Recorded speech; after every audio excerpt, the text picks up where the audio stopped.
What if I told you right now that the being dictated by the thoughts running through your head and yours? Most of them aren't even yours.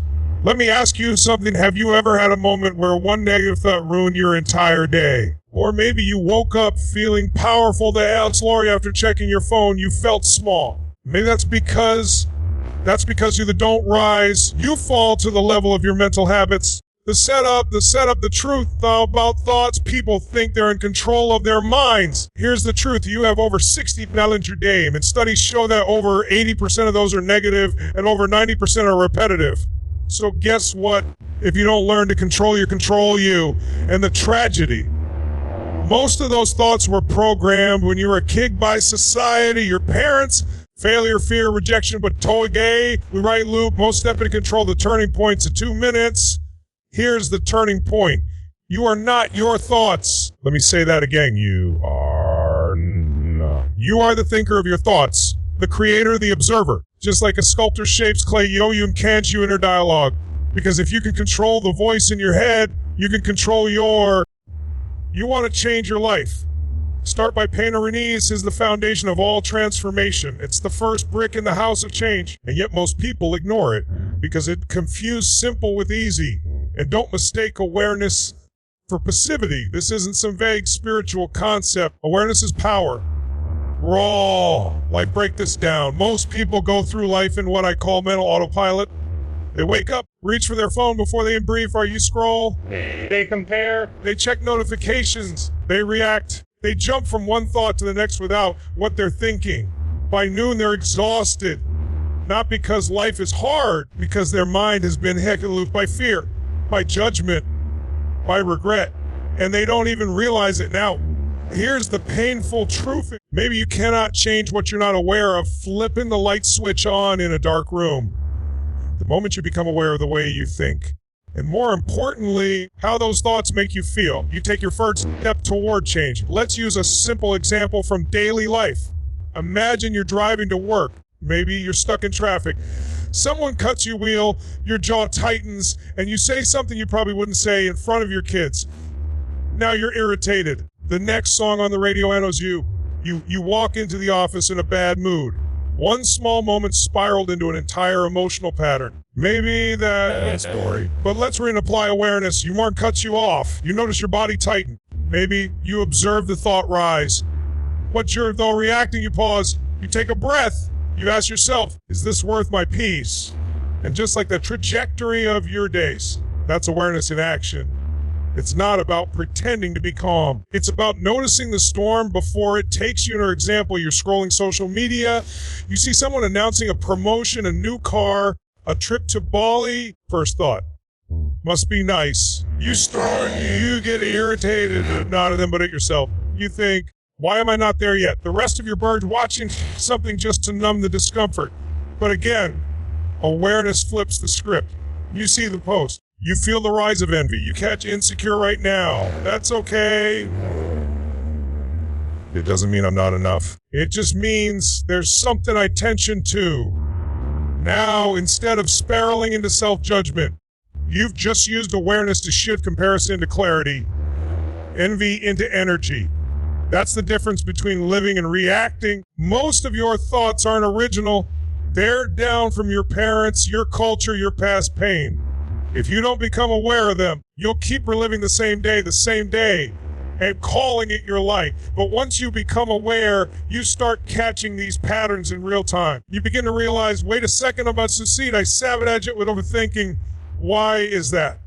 Or, I always get anxious when I'm around confident Pete. What story am I telling myself in that moment? Or, why do I replay that one mistake from just happened yesterday? These questions crack open door. They give you choice. Because here's the magic. Awareness creates, space creates power. The most dangerous belief we carry is that our thoughts are truth. They're not. They're just patterns. And awareness is the skill that helps.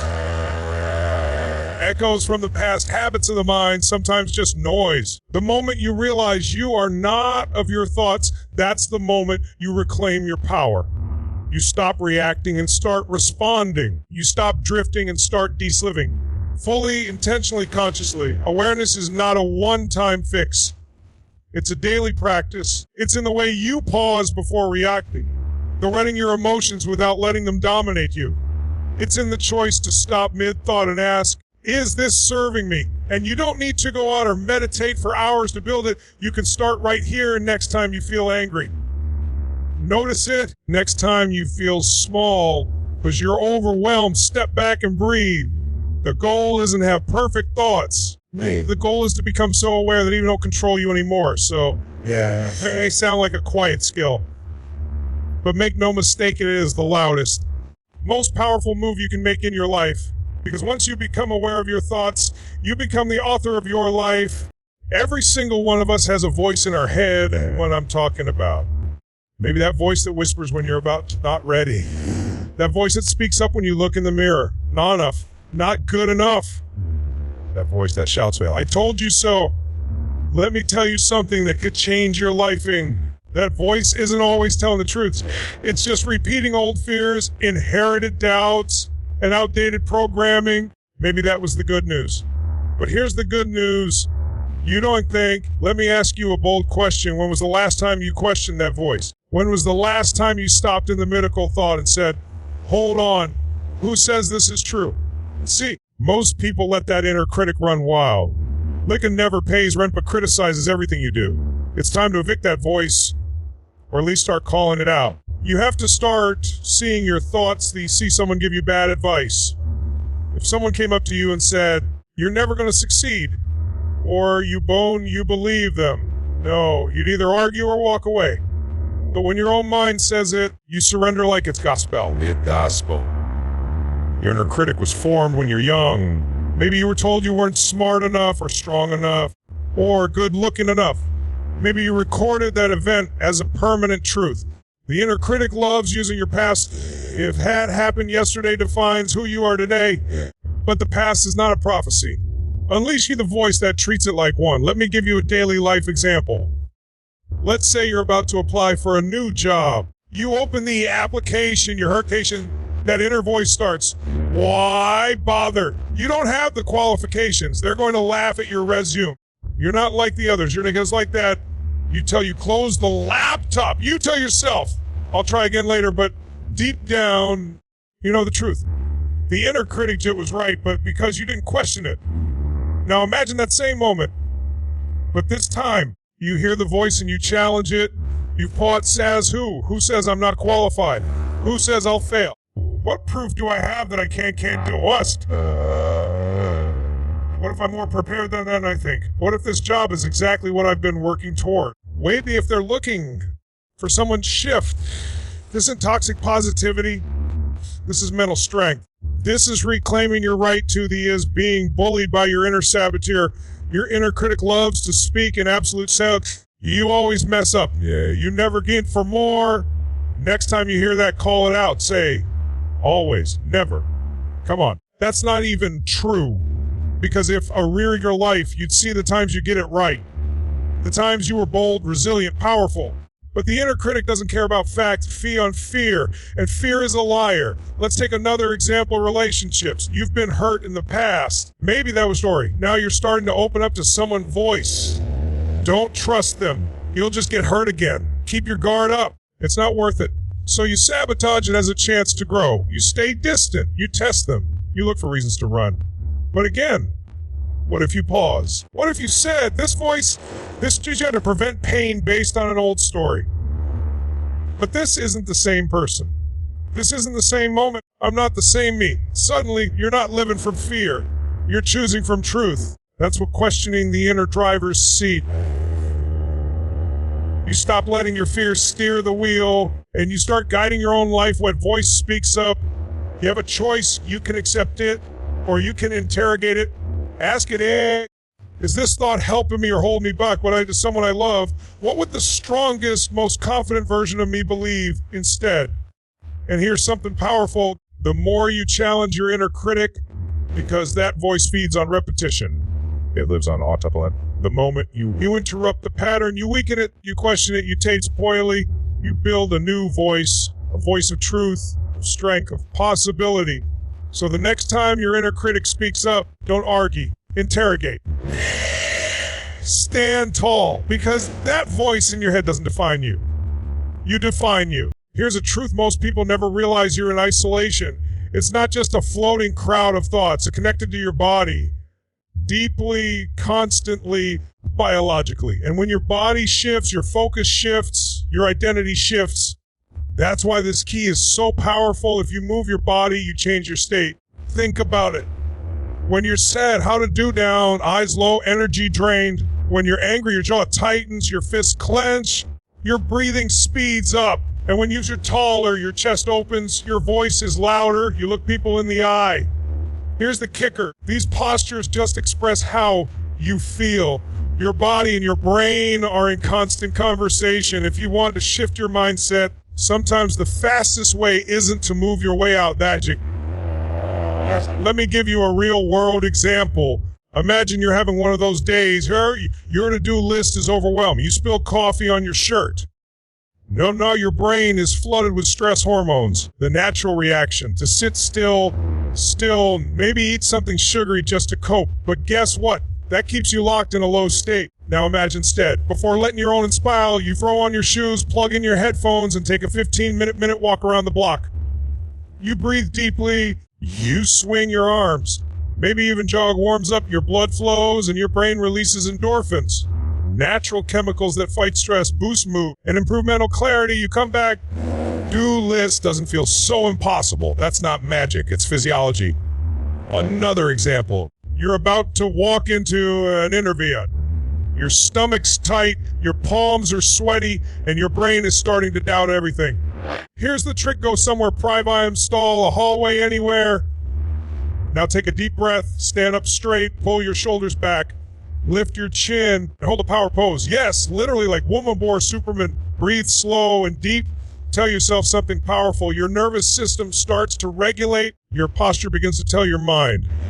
Sounds silly, but this is backed by science. Harvard studies have shown that power pose can increase testosterone, confidence hormone, and decrease cortisol hormone. That's not just theory. That's not have to run. We don't have to run a marathon. Don't need a gym membership.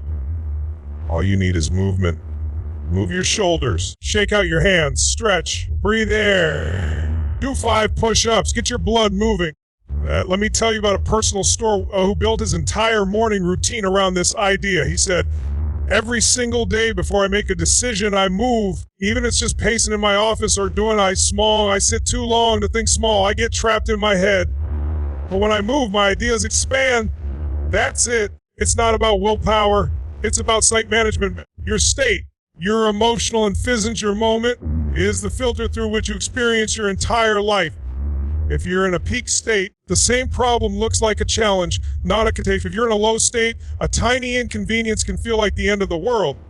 You've probably experienced this after a workout or dancing at a party. Your whole perception changes. You feel lighter. Ideas flow. Your body is in charge and your brain follows its lead. This is why some of the most successful earners and entrepreneurs in the world use movement as a daily tool, not just to stay fit, but to stay focused, fired up, and mentally sharp. Tony Robbins jumps on a rebounder, Zoa mini trampoline, breathes deeply, and uses motion to prime his entire nerve performance. Why? Because movement is the quickest path to power.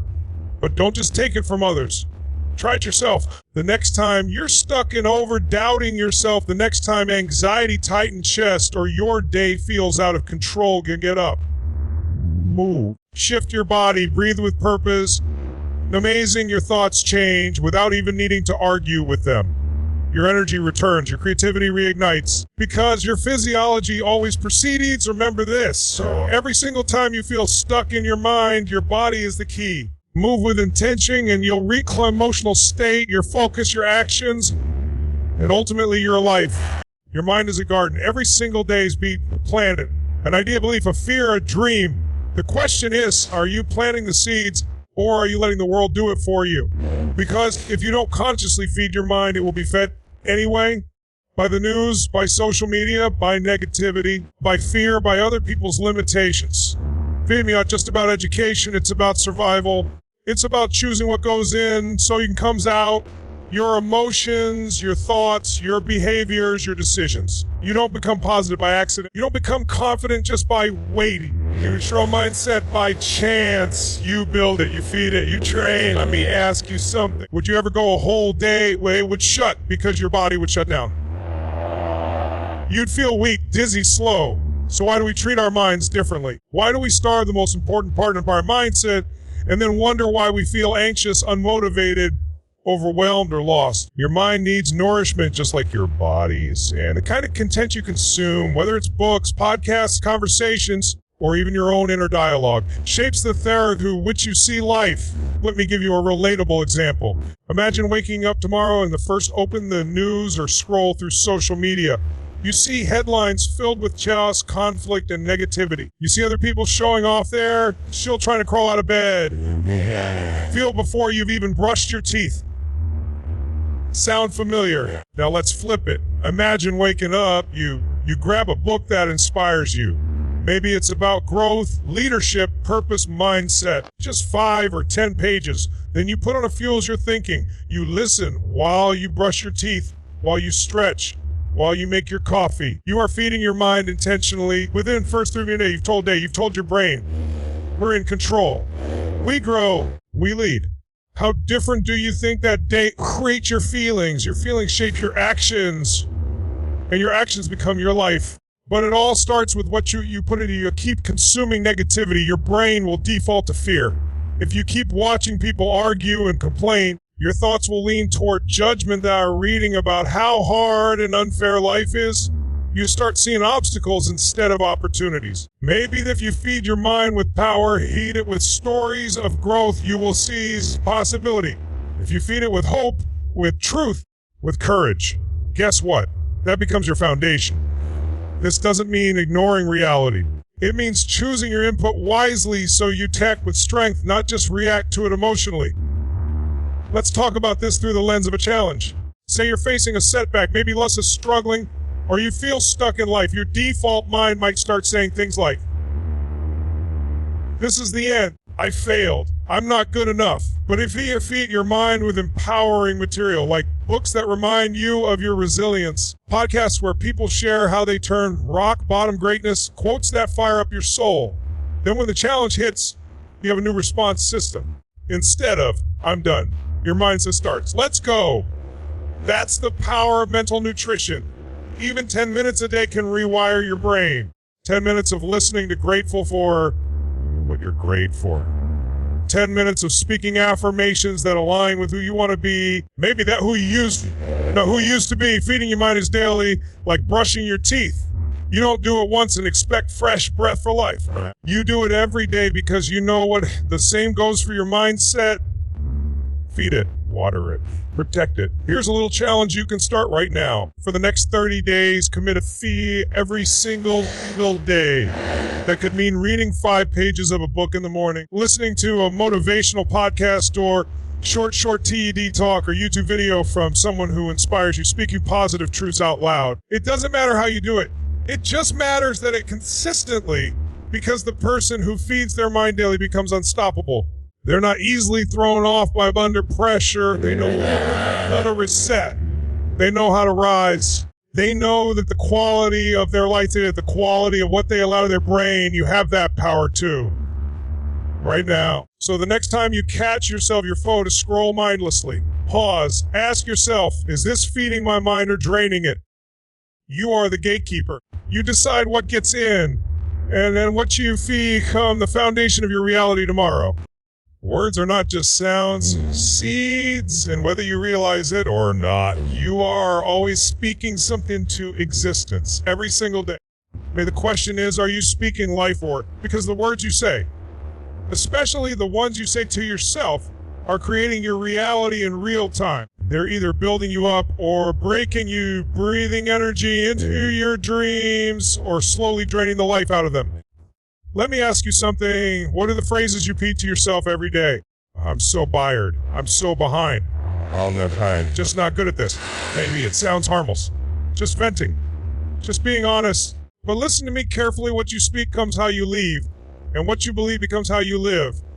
Let me give you a relatable, everyday example. Imagine someone starting their day by a long day. They say it before a day has even happened. That one sentence sets the tone. Their brain hears the statement and waits to confirm it. Traffic. See, I told you. A difficult task at work. Exactly. Even good moments get filtered in day. But imagine that same person wakes up and instead says, let's go. Today's a new opportunity. Do they think I approach the day? Absolutely. Now their brain is looking for wins. They're more patient with traffic. They're more solutions focused, well, because they spoke life into their morning. Instead of letting off a topulent negativity set the tone, words are powerful because your subconscious need argue with them. It absorbs them. It doesn't say, are you joking? Or, air you just means the input and begins shaping your beliefs and behaviors around it. That's why successful people, truly obsessive about the language they use, they don't say, I can't. They say, I'll figure it out. They don't say, I'm in the middle of a breakthrough. They don't say, it's impossible. They say, it hasn't happened yet. Notice speaking, Wesing locks the door. The other opens a window. One puts a period on your potential. The other uses a comma and keeps the powerful story. There was a young man who used to struggle with confidence. Every time he walked into a room, he'd feel like he didn't belong, and you not to say to himself under his breath, don't mess this up. He thought he'd keep him. But all he was doing was planting fear. That one line became his mantra, and his body followed. Maybe that would shrink his posture. He'd second his thoughts, all because the words he spoke were shaping his state. Then one day, he made one small change. Right before entering the room, in Stumpa, he started saying, let them feel my presence. It was awkward at first. It felt forced, but something shifted. His shoulders rolled back. He spoke with more certainty, all because he spoke life into his identity. And his identity responded. You can do the same thing right now. You gotta let confidence to arrive before you speak power. The reverse is true, speak power first, and confidence will follow. Start paying language you use, especially in tough moments. When you're tired, do you say, I'm done? Or do you say, I knew it? Or do you say, I'm learning? When life hits you hard, do you say, why me? Or do you say, try me? It's not about pretending everything is perfect. It's about refusing to add fuel to the fire with negative speech. You can be real about your struggle. A small practice you can start today. Choose a power phrase, something that lights you up. Made that what it could be. I've got this. I rise. Everything is working for me. Whatever resonates with your spirit now, repeat it every morning. Whispered before, bake it on your car. Make it your mantra, because words become beliefs. Beliefs become actions. And actions become your destiny. Maybe don't just speak life to yourself. Implement someone, encourage someone. Tell someone they're doing a great job. You never know how much impact one sentence life. Sometimes the words you speak can become the reason someone else doesn't give up. You were given a voice, not just a Camino wisely, use it boldly. Speak possibility. Speak strength, vision. Speak faith. Speak life. And watch how your entire world begins to shift. If you can see it in your mind, you can begin to believe in your heart. And when you believe it deeply enough, you start to take the kind of actions that bring it into reality. That's the power of visualization ritual. It's one of the most powerful performance tools available to you. And here's the most important part. You don't have to wait until success show up in your life. You can create it first in your mind. Most people spend their days visualizing unconsciously. They imagine worst case scenarios. They rehearse, they picture rejection, embarrassment, struggle. It's not they don't visualize, you're in a reverse. Instead of visualizing victory, they're rehearsing defeat. And then they wonder why they hesitate, procrastinate, or sabotage themselves where crastum's up. Let me be crystal clear. Your brain doesn't know the difference imagined and something actually experienced. Neuroscience proves this over and over. Whether you physically shoot a basket doing it with detail and emotion, your brain lights up the same way. Athletes have known this for decades. Top performers rehearse their wins before Winfield, the stage, or the boardroom. So let me ask you, what do you spend your mental energy picturing? Do you see yourself thriving or strive for self-confident, clear, and control, or do you see yourself fumbling and failing? Let's make it practical. Maybe that's your old. Imagine a woman preparing for a big job juggles. She's got the passion, but as the day approaches, she starts imagining everything going wrong. Her voice shaking, forgetting answers. They're getting bored. She doesn't even realize it, but she's rehearsing failure in her mind again and again. So what happens when she walks in? She's nervous, she stumbles, her energy drops, and afterwards she says, I knew it'd go badly. But what if she tripped? What if for the days leading up to the interview, she closed her eyes every morning into the room with poise and power? She sees the interviewer smiling, nodding. She hears herself answering clearly, confidently.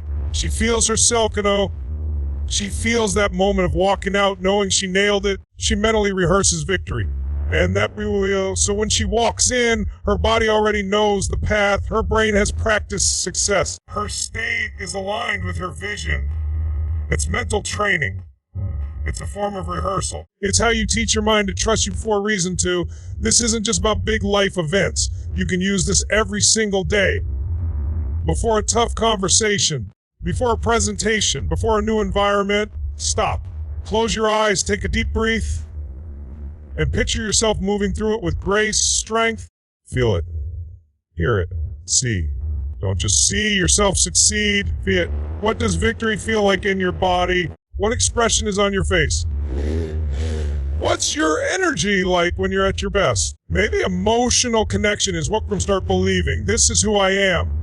And once your identity aligns with that image, everything starts to shift. You start taking bolder actions. You speak more powerfully. You stop shrinking around your goals and start expanding into them. Because you've already seen yourself succeeding in them. You're just catching up to that vision. Here's a beautiful example from daily life.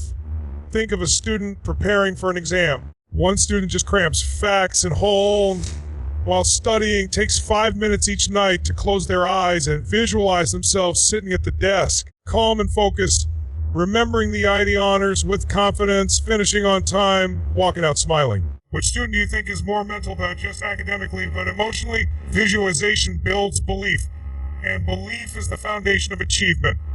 But remember, visualization isn't about fantasying your way through life. It's about priming your nervous system for aligned action. You don't just sit on the couch and imagine being taped.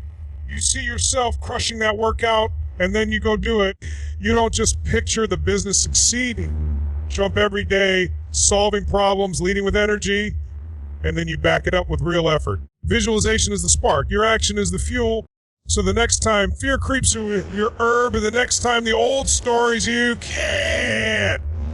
Close your eyes and paint a new picture. Picture the win. Picture the moment you rise. Picture outcome you deserve, not the one you fear. Do this daily.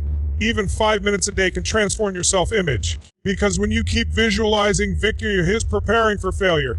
And eventually, you stop seeing your goals as just seeing them as inevitable outcomes. See it, feel it, believe it, then go live it. Your environment is not neutral. It's either for or dragging you down. It's either fueling your growth or feeding your fear. Every sound you hear, every word you read, every person you talk to, all of it is shoop and think, feel, and show up in the world. If you want to learn how to truly control your thoughts, you must take control of your environment, is constantly speaking to your subconscious, the people you surround yourself with, the conversations you allow, the media you consume. It all programs you, and the quality of your life rises or falls to the level of the environment you immerse yourself in. Let me show you how this plays out in real. Imagine trying to improve their mindset. They're reading books, listening to motivational podcasts, writing in their journal. Every day they go home to a house, complaint, sarcasm, and low energy conversations. Or they spend hours scrolling through toxic news drama, gossip, and negativity online. Or they hang out with the ambition who laugh at personal growth, who say things like, that stuff doesn't work. Now think about happening inside that person. On one hand, they're planting seeds of positivity. On the other, maybe they're letting weeds grow around them, old stuff. No matter how strong their intention is, those weeds start to choke the growth. It's not that they're weak. It's that their environment is stronger. This is why protecting your environment is not optional. It's essential. It's not about being antisocial or arrogant. It's allowed to influence your energy, your thoughts, and trajectory. Let me give you a simple but power with 5 people. 4 of them are complaining about life, how unfair everything is, how nothing works out, how success is a scam. One of them is possibilities. If you spend long enough in that room, who do you think starts to influence you more? Most likely the complainers, because negativity is contagious and our brains are wired for tribal survival. We don't want to stand out. We want to fit in. If the normal energy in the room is negative as the standard. Now flip that. Imagine you're in a room with people who think bigger, people who talk about growth, ducilivus contribution, people who push you to level up, not shrink down. Suddenly you're inspired to speak better, think better, be better. That's not a coincident environment. Your environment either reinforces your doubts or stretches your vision. So you need to ask yourself, who's in my ear every day? What kind of my space? What kind of conversations am I tolerating? What kind of energy am I absorbing? Because you're constantly surrounded, settle, and make excuses. You will start to think like them. Not because you want to, because the human brain is a sponge. When it resists, if you don't guard the gate, anything can walk in. The great news is you get to have to settle for what life hands you. You can curate it. You can build a space that reflects just who you've been. Start small. You don't have to cut everyone off, but you can start shifting how much time and energy to certain people. You can create more physical space in your life that feels inspiring. Maybe it's a desk with quotes, books, and music that lifts you up. Maybe that clutter in your room so your mind feels lighter. Maybe it's simply muting some accounts, stir up drama and anxiety, and following accounts that educate, motivate, and elevate. Here's a practical change that in growth environments. That could be a mastermind group, a workshop AGM, a book club, and maybe an online community of people who are evolution. When you expose yourself to people who are stretching, striving, and staying accountable, you might be the most disciplined person in the world. But if you're living in a chaotic, draining, low vibration environment, your thoughts will mirror the mess. But the moment you clean up your space, physically, mentally, socially, your thoughts start to breathe, your vision expand. This isn't just about removing the bad. It's about intentionally installing the good. Speak with people who challenge you, expands your beliefs. Watch videos that open your heart and sharpen your focus. Get around people who think different, but to elevate yourself. Your environment is the soil. You are the seed. The best seed in bad soil can't thrive. But even a small seed in rich soil can become mighty trees. So guard your environment, protect your peace, audit your influences, surround yourself with voices that remind of your pain. Because once your environment supports your vision, your thoughts no longer fight to stay direction. And when that happens, you're no longer surviving in your thoughts. You're thriving in them. In a world that never stops moving. We're never faster, do more. Keep up their lives. One of the most underrated, most powerful tools for mastering your mind. That SARD space between a trigger and your response. That quiet breath between stimulus and reaction. That micro moment when everything escalate or react, but instead you choose to pause and take back control. This is not just some relaxation technique. This is mental jiu-jitsu. Because you master your power, you stop being a prisoner of your emotions, and you become the leader of your life. Let's bring this into real life. You're in a conversation, your tone says something that pushes your buttons. Maybe it feels disrespectful or triggering or simply wrong. Your heart rate spikes. Your brain does snap back, raise your voice, or shut down. But then you pause, you breathe, and in that breath, you give yourself something most be the choice. A choice to respond with wisdom instead of react with ego. A choice to stay in alignment with your void hijacked by your emotions. That tiny pause just gave you the most valuable thing in the world of power over your own state. Think of how many times life we say or do is in later regret. Not because we're bad people, but because we didn't pause. We let our feelings drive the car without in the wheel. The pause is not about suppression. It's not about pretending something doesn't bother you. It's about creating room between what happens next in that room, that space. That's where your greatness lies. That's where maturity lies. That's where transformation beings. Here's your working hard on a goal. Maybe it's your health, your business, your finances. And then, boom, you hit a setback. Maybe you binge on food you said you wouldn't.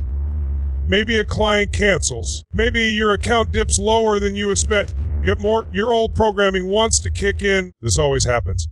I'm not cut out so hard. But again, you pause, you breathe, you slow the moment down. You realizing, okay, this is just a moment, not the end. I get to adjust a means, I get to decide what happens next. Yeah. And just like that, maybe your thoughts shift from spiraling growth. You can feel the difference, right? The pause is where you intercept the negative pattern. Maybe that it's where you interrupt the audio. Do I want to think this? Do I want to react this way? Is this actually true or just famine? Hard truth, not every thought in your head deserves a reaction. Not every emotion needs to be acted on. Maybe just because a voice in your mind says, doesn't mean you have to bow down to it. You can hear the voice and still pause. And in that pause, challenge it, question it. Replace it, built, not just by pushing through, but by pulling back when it counts. Even in moments of excitement or tension, your superpower, you're about to make a big purchase. Emotion is high. You feel the rush. But then you pause. Is this aligned with my goals? Or am I chasing a feeling you're about to say yes to something you don't want to do, out of guilt or obligation? But you pause. Is this honoring my time and energy? Or that pause could be seconds. It could be a full minute. It could be walking away and returning with a clear mind. Either way, it's a conscious disrupting. I am not a slave to my first impulse. I am a creator of my response. Even physically, the pause changes your brain, taking a deep sympathetic nervous system, the part of your body responsible for calm, clarity, and presence. It lowers cortisol. It clears mental fog. It brings your thinking. One of the most powerful practices I've ever witnessed is something so simple, so ancient, yet almost forgotten in our busy world. Great leaders do this. Great communicators do listen. They breathe. They let silence work for them. They don't rush to fill every space. That power lives in presence, not in haste. You can do this too. Before you respond to text that upset, you pause. Be quit on yourself because you had one bad pause. Before you let your inner critic dictate the direction of your mind, pause, breathe. Step back and ask, what do I want to create right now? With just the emotion, not just the, what would my highest self do here? And then move forward, not from reaction, but from intention. That's how you use force. Not by suppression, but by owning the space between the trigger and your truth. So master the pause. Make it a habit, make it a reflex, because in that space, however small, is where your next breakthrough begins.